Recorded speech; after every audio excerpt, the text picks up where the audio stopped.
Welcome to another episode of Right of Your Life, where life happens and life storytelling transforms it. Our show is brought to you by lifestorytelling.com. And guess what? You don't have to be a writer to write your life stories.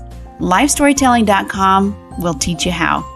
If you've been through hell and lived to tell about it, or your family skeletons are poking out of the closet, you'll want to check it out at lifestorytelling.com.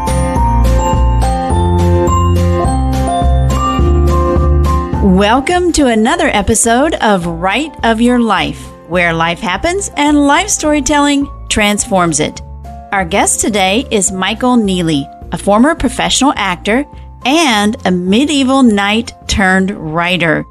He's written a book called The Art of Forgetting, which is a usable set of tools for you to uncover and unplug the life stories you've created that hinder your life's journey. Not only is Michael a masterful storyteller, he's also a masterful story eraser. He helps people unwind their past and open up to a better future. Michael, we've never had a medieval knight on our show before. There's not many of us out there. It's a real pleasure to be here. I'm excited to dig into this. I don't even know where to start first. Tell me about the medieval knight first. I'm really curious about that. Yeah, my first profession was as an actor. And so right out of college, I was, kind of struggling to see, okay, where am I going to put down my roots? Where am I going to fit in? Film, television, stage, what is it? And at the time, some friends informed me that the Medieval Times restaurant, a dinner show with live jousting and sword fighting, was hiring down in the Southern California area, Buena Park.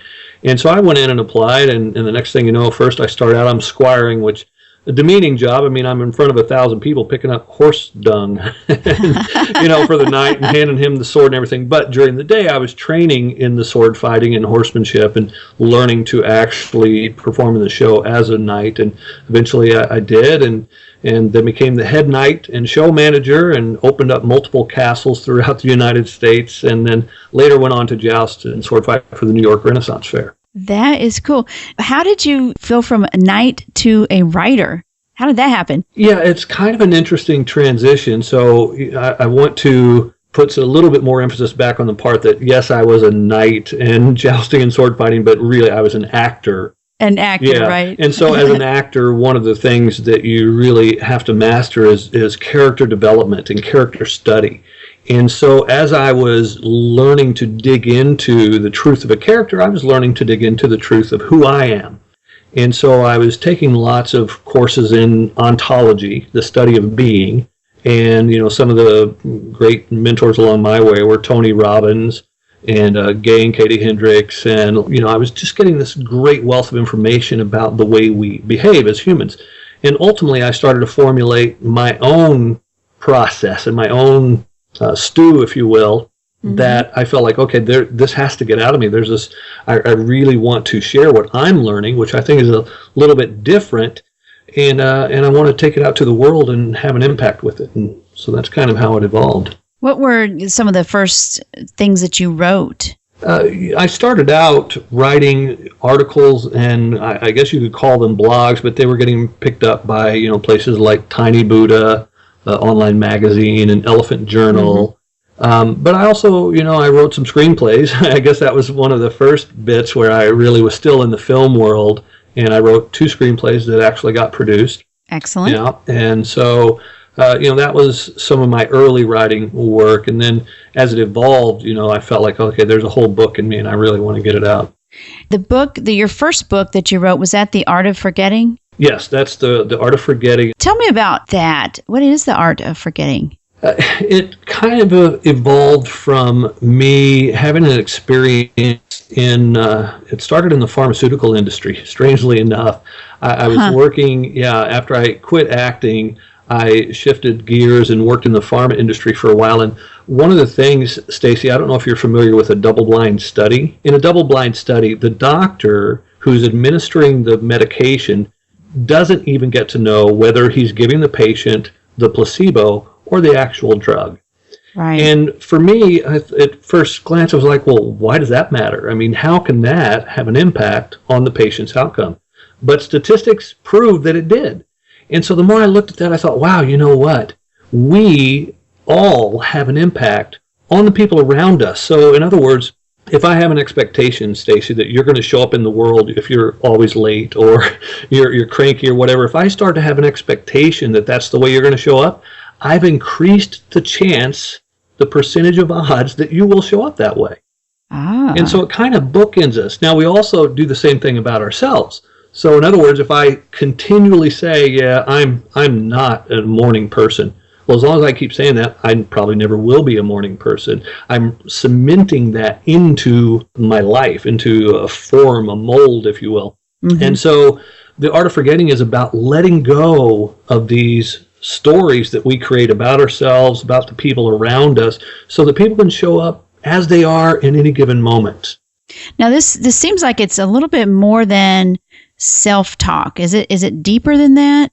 It is deeper than that, in that, sometimes we have these underlying stories that are running the show and we don't even know that they exist. And there's plenty of examples out there. For instance, if you know people who continually get in the same kind of relationship over and over again, even if it's a bad one, but they seem to be caught in that pattern. Right. And even though consciously they're saying, I don't want to get in that kind of a relationship again, subconsciously something's creating that. And that's the part that's really running the show. Okay, so you're going to have to share a little secret with us. How do you get out of that? Well, it's kind of what the art of forgetting is all about. So instead of it just being, hey, this is, what's happening, I've created it as a workbook. So it gives you tools to put into practice to start to, I kind of think of it as erasing, but dismantling is probably a better word for it. And so we kind of break down those existing stories. Just some of the small practices I can share with the listeners right now. For instance, when you go to brush your teeth today, use your opposite hand than you normally would. And it's just a small practice, but really what I have people do this for is to build an awareness that there is so much that we do in life on autopilot that I'm just trying to say, hey, disengage the autopilot, take over the steering wheel, and get back in control. And so when you brush your teeth with the opposite hand, just notice the differences. I mean, I can just share a couple right off the bat that you're going to have to pay attention. Otherwise you're poking yourself in the jaw and hurting your gums, and something that you would normally do just automated, you really have to think about again and focus on and go, oh, that's what it feels like in the opposite hand. So your attention is drawn back into it. And so it's lots of little practices like that, and then we build up to larger ones that really help you to kind of erase the slate and approach the world clearly. Can you give us an example of one of the larger ones? So one of the things that I do when I meet with a client in person is that I will have them share a story with me. It's something that's got a grip on them, and it might take some digging to find where that is.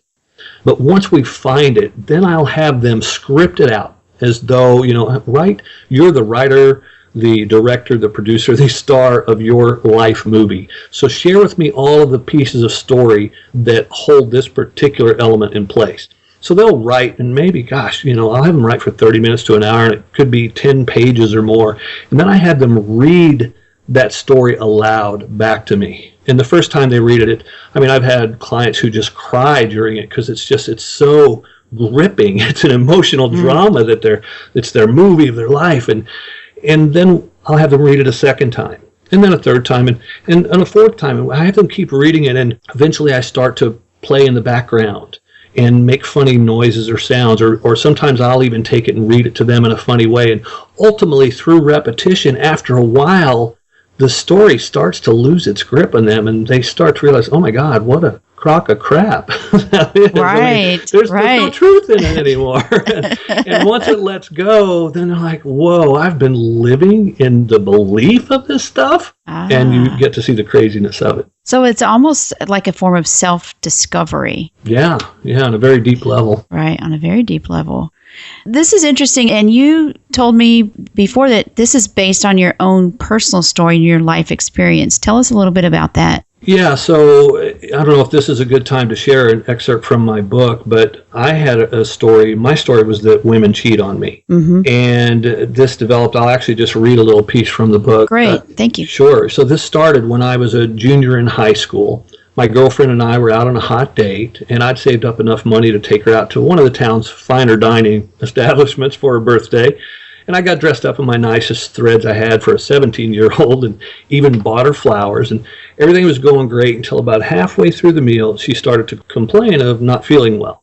Well, this went on for about 15 minutes before she asked me to take her home. And I'm like, no worries. Of course, I didn't want her to be out and about if she wasn't well, so off we went. Mm-hmm. However, the night was still young, as I was, and so I headed down to the local burger joint where you could almost always find some of the high schoolers hanging out on a Friday night. Twitter and Facebook didn't exist yet, and this was even pre-cell phones and PCs, when we hung out and actually talked face-to-face. Right. Yeah, and I ran into my best friend there and decided to sit down with him and steal some of his fries while he downed a cheeseburger. And I swear I was not there for more than 15 minutes when my girlfriend walked in with another guy. I couldn't believe it. I was like, are you kidding me? I mean, not only did she have the gall to lie to my face, but then she even had the audacity to show up in a well-known spot with someone else by her side. Oh, the shame, the disgrace. Okay, yes. Okay, I'm exaggerating a bit, but just for fun. But, it hurt at the time. It hurt a lot. And after a short confrontation, the relationship was immediately over. And, of course, the healing took quite a bit longer, but I eventually got over it. And that's the part from the book. But I go on to say that there were several times that this occurred over the course of, I would say, the next 8 years that I was cheated on. And so what happened was each time it kind of solidified this underlying story. And then you know what happens next, and this is the bad part, is then because you have this underlying belief system and your ego wants to be right, therefore you will create the next relationship to match that.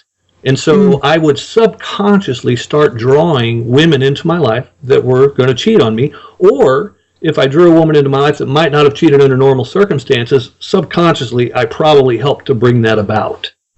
Became a pattern. Absolutely. And so it was so important once I finally discovered, oh my goodness, what's the common denominator in each of these relationships? Me. I was the only guy who was in every relationship. And so I thought, wow, it's happening over here. What's going on with me? And so that's when I started to learn about how to erase my story and really get rid of that. And since then, I have not been in a bad relationship. I haven't been cheated on again, and it's just been wonderful. But that's just one little story that I had. I mean, obviously I had others as well, and I think we all do. Right. Was there one moment in time when you discovered you could do this, you could write about it, you could see that pattern and change it? Or was it just generally, gradually? Yeah, I think it happened gradually because, at first I didn't even think about sharing it. I think what really shifted for me when I decided, hey, I got to write about this, and I'll take us back to the pharma industry again, which was just about 7 years ago, that I noticed that as an industry in pharma, they spend millions of dollars every year sending sales teams off to some place to do a week-long sales training or 2 weeks. And one of the things I noticed was that you'd go into sales training and you get back and you'd be all gung-ho to take this newfound wisdom out into the field and tackle the world. And about 2 weeks later, you'd be back to your same old, same old.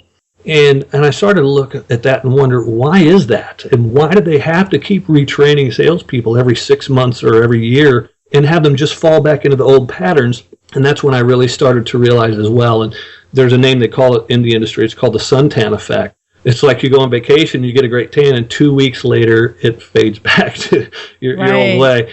And so that was a similar thing there. It's the suntan effect. You bring on this new information, and where I started to relate it to my writing was I realized, oh, the same thing happens in the world of self-help. I'd taken lots of courses, and I would get really gung-ho about some new information, and then a few weeks later, I'd be back to my same old habits. And so that's when I decided, this is what's happening. We're trying to put new information on an old system. And I kind of equate it like this. Imagine you've got a chalkboard and your life story is written there. And now you want to write a new way of being, but you're trying to write it in between all of your existing story that's up there. Right. And so I thought, wow, if we just kind of erased that and we then have room to put in a new story, then our life's going to be so much better.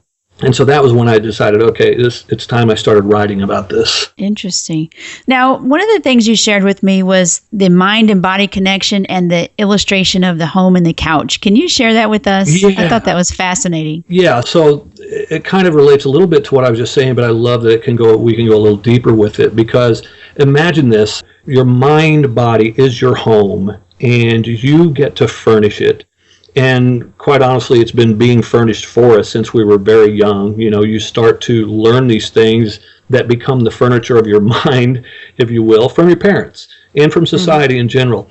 And you've got this mind-body home, which you've got furnished, and that is your lifestyle. And then one day you decide, I'm going to change. I'm going to make a shift. I'm going to quit smoking, or I'm going to lose weight or start exercising. Well, whatever that shift you may want to make happens. And I like to equate that to new furniture. So you see this great new couch and you go, oh, wow, that couch looks really cool. I think I'm going to get that. And you bring it home and you put it in the living room, but you realize, oh, crap, I didn't get rid of the old couch. Well, let me just put that down in the basement or the rec room or whatever. And so you get rid of the old couch and you're trying out your new couch and you're sitting on it for a few weeks and going, yeah, life is good. This couch is great. And after a while you go, oh, I kind of miss the old couch.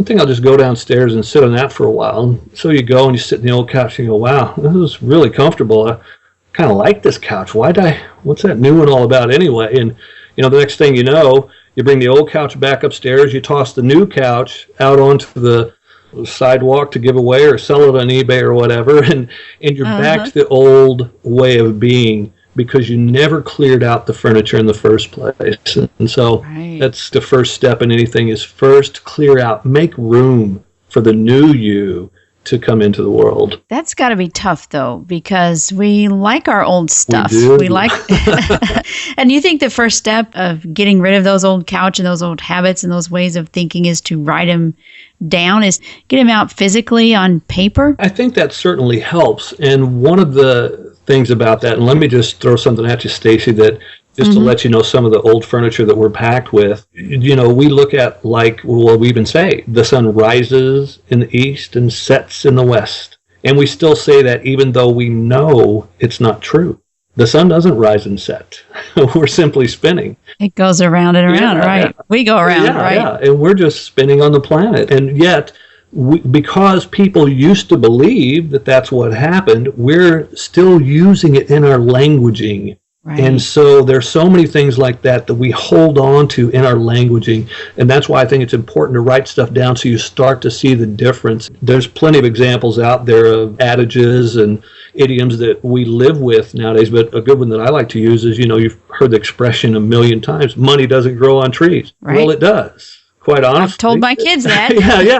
Yeah. But the truth is it does. Not only does money grow on trees, money is trees. I mean, the trees make lumber that we sell. They make paper that we sell. Right. They bear fruit that we sell. So money really does kind of grow on trees. It's just there's so many expressions like that really aren't necessarily true. I think it's super important to write stuff down, because then you can start to kind of look at it and go, is this really true? And then separate out the wheat from the chaff, if you will. Decide, okay, this part of it may be true, but this really isn't. And start to really get into that. And so, writing it down is, I think, very valuable. I like that, because it's almost like a reflection of you, but yet it's not inside of you, it's outside, so you can see it and you can recognize it maybe for what it is a lot clearer than if it's just rolling around in your head or stuffed at the back of your head and you're not even thinking about it at all, but you can see it for what it is. And like you said, dismantle your story. I like that. Absolutely. And important distinction here that I want to share with the listeners as well, Stacy, is that so frequently we see something happen, and that may be factual. Like, let's say, for instance, just toss out something potentially from a movie. You see a woman walk up and slap a man. And immediately, if there were 10 people who witnessed that, you could ask them, all 10 of them, what they just saw, and they'd probably each have their own story about it. But the truth is, a woman walked up and slapped a man. That is all that just happened. But when you ask people, because we are meaning-making machines, everybody's going to have a story, and one's going to be, oh, she was so angry at him because he just cheated on her, or something like that. Another one's going to say, well, he made a rude remark or whatever. Everybody's going to create story. And so I think this is a value of writing stuff down as well, is that often when you start to write it down, you can separate, okay, here is what really happened, the fact of what happened, and this is the part that I'm making up about what happened. Because we fill in the gaps. Oh, yeah. Spicing that story up with what we think happens. That's for some of the things that are hurtful, right? Or some of the things that are difficult or tough to reflect on. But I mean, there's some great stuff in there too. And I don't want to forget that. How does that play into this whole art of forgetting or reflecting back and writing about your life? Yeah, that's a great question, Stacey. I'm really glad that you brought that up. And that's why I call it the art of forgetting.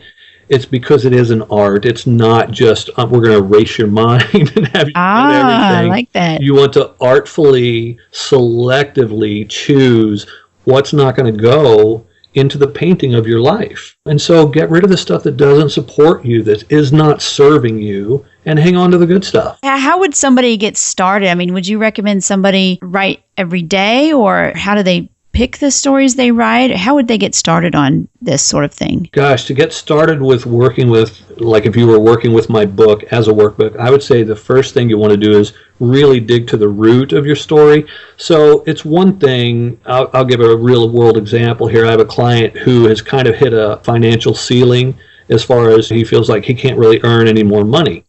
And so as I started to dig in at his story, he was even amazed at some of the stuff that came back to him. And he recalled an event when he was 6 years old, and it was Christmas time. And some carolers had come to their house, and so they were standing at the door listening to the carolers, and he noticed some other children who were dressed really poorly peeking in through the window and looking at their presents that he had under his tree, and these kids were looking at them with awe and pointing, and the story that he made up in his mind about it. Now, again, we want to separate fact from story, so what I shared was just the fact of what he saw, but the story he made up was that he felt sorry for those children, that they didn't have anything, that they were probably going home to a house with no presents and no happiness, and he felt bad about that. And so now this story had gripped him. I mean, we're talking 6 years old here. And as he recalled that, he realized, oh, wow, he's got this story going on. The underlying meaning of it is that he doesn't feel it's right for him to earn so much when there are so many in the world who have so little. Sometimes these stories are really hard to find on your own. I would recommend that you work with a coach. There are lots of coaches who I think really specialize in really helping you to dig deep into what your underlying stories are. It's certainly my area of specialization, and I know there are other coaches who do that, even if they have a little different technique on it. And if you can find it on your own, that's great, but really look back at your history and go, where did this belief come from? And that can be the challenge, but that's certainly worthwhile, and start writing about it. Excellent. Well, I am certainly glad you graduated from knight to writer to personal development coach and creator of this program. This is really very interesting and very useful. You have something to give away to our listeners, correct? Can you tell us a little bit about that guided meditation? Yeah, so it's great for either a beginner or an advanced meditator, and it's really about the practice. It's a guidance so that you can relax more, kind of slow down the thoughts that are going on. And I break this particular meditation up into two parts, and what that means essentially is that at about 15 minutes into it, I give you the option to stop. Because someone who's never really meditated before, that might be kind of pushing their limit. And for those who have meditated before or simply really enjoy meditating and are doing well, the meditation will continue for another 15 minutes so they could get a full 30-minute meditation set out of it. Does that help you write in any way after you meditate, or do you meditate just to clear your mind, or what? How do you do that? I think it's a huge help, because frequently, what goes on with writer's block, it's just that, let me use this analogy since we're in this day and age of the computer. If you had a whole bunch of programs open on your computer, your RAM, your random access memory, starts to get a little bit cluttered. and it's kind of like clearing the desk. And so meditation for me is kind of like rebooting my computer so that I can start fresh and go, okay, now from a clear mind, what wants to come through me as far as my writing goes. That's good. That's interesting. Yeah, it's very effective for me. Well, Michael, thank you so much for sharing your information. This has been fabulous and extremely helpful. Well, it's my pleasure, Stacy, and I really appreciate what you're up to in the world. I think you're doing some great work, and I'm real privileged to be on your show. Great information from Michael Neeley. At the end of each episode, I peek into the Life Story Toolkit and share information on one particular tool that you might consider using if you're writing or would like to start writing about your life. The Life Story Toolkit is sponsored by lifestorytelling.com, where you can find your life theme, discover where to start writing, and craft your life into a compelling story. This episode's Life Story Toolkit features the Visual Thesaurus. The Visual Thesaurus is an interactive dictionary and thesaurus which creates word maps that blossom with meanings and branch to related words. Its innovative display encourages exploration and learning. It's like a mind map. Say you have a meaning in mind like happy. The Visual Thesaurus helps you find related words from cheerful to euphoric. The best part is the Visual Thesaurus works like your brain and not a paper-bound book. You'll want to explore just to see what might happen. You'll discover and learn naturally and intuitively. You'll find the right word, write more descriptively, free associate, and gain a more precise understanding of the English language. You can find it at visualthesaurus.com. That's all we have for today. Last episode, America's crisis coach, Phaedra Koenig, interviewed me and we discussed divorcing a sociopath. So if you've had some tough life circumstances or are going through that right now, you might want to go back and have a listen. Next week, we'll interview Kylie Dunn, who changed her life by watching and implementing a year of TED Talks. Be sure to check out the show notes on every single episode. We have free resource downloads at writeofyourlife.com. We love interacting with our listeners on social media. We're on Pinterest, Facebook, and just about anywhere you can hold a great virtual conversation. Our handle is Write of Your Life. Some of our listeners like supporting the arts. If you do too and want to support this podcast, you can do it by sharing each episode on your social networks, and you can head over to our special page at patreon.com/writeofyourlife and become a patron. That's patreon.com/writeofyourlife. Both of these help us reach many more people who could benefit from writing about their lives. We hope that today you have the right of your life.